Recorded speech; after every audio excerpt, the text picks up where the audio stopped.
दशकं 7 एवं देव चतुर्दशात्मक जगद्रूपेण जातः पुनग तस्योर्ध्वं खलु सत्यलोकनिलये जातोऽसि दाता स्वयं यं शंसन्ति हिरण्यगर्भमखिल त्रैलोक्यजीवात्मकम् योगोऽस्मीतरजो विकार विगत नानासि सक्षारसग सोऽयं विश्वविसर्गदत्त हृदयग सम्पश्यमान स्वयं बोधं कल्वणवाप्य विश्वविषयम् चिन्ताकुलस्तस्तिवान् तावत् त्वं जगतां पते तपतपेत्येवं हि वैगायसि वाणीमेनमशिश्रव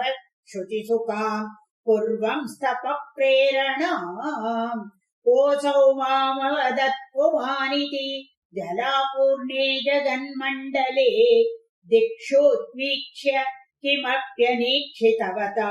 वाक्यार्थमुत्पश्यत दिव्यम् वर्षसहस्रमात्ततपसा तेन त्वमाराधितः तस्मै दर्शितवानसि स्वनिलयम् वैकुण्ठमेघाद्भुतम् माया यत्र कदापि नो विकुरुते भाते जगद्यो बहिः शोकक्रोधविमोहसर्वसमुखाः भावास्तु दूरम् गताः सान्द्रानन्दजरी च यत्र परमज्योतिप्रकाशात्मके तत्ते धाम विभावितम् विजयते वैकुण्ठरूपम् विभो यस्मिन्नाम चतुर्भुजाः हरिमणिश्यामा वदा तत्विशो नानाभूषणरत्नदीपितदिशो राजद्विमानालयाः भक्तिप्राप्तददा विदोन्नतपदाः दिव्यन्ति दिव्या जनाः तत्ते धाम निरस्त सर्वशमलम् वैकुण्ठरूपम् जयेत् नानादिव्यवदो जनैरविवृता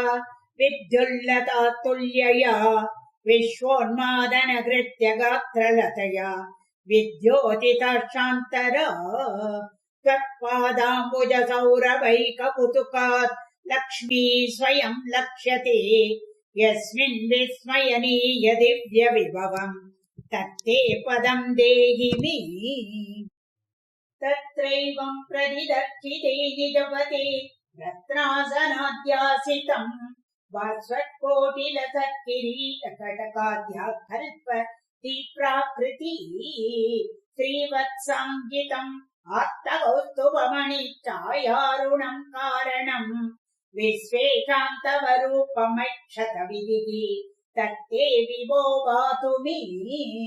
कालाम्बोदगदाय कोमलरुचि चक्रेण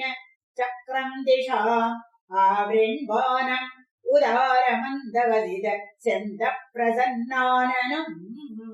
राजत्कम्बुगदारि पङ्कजधर श्रीमद्भुजामण्डलम् स्रष्टुस्तुष्टिकर वपुस्तव विभो मद्रोगमुद्वासयि दृष्ट्वा संवृत सम्भ्रमः कमलभूः त्वत्पादपातोरुगे हर्षावेशवशम् वदो निपतितः प्रीत्या कृतार्थी भवन् जानास्येव मनीषितम् मम विभो ज्ञानम् तदा पादय द्वैताद्वैत भवत्स्वरूप परमिति आचष्टतम् त्वाम् भजे आताम्रे चरणे विनम्रमततम्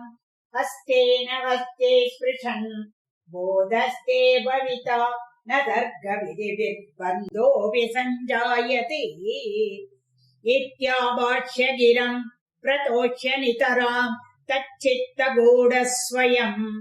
सृष्टौ तम् समुदैरयः स भगवन् उल्लासयोल्लागताम्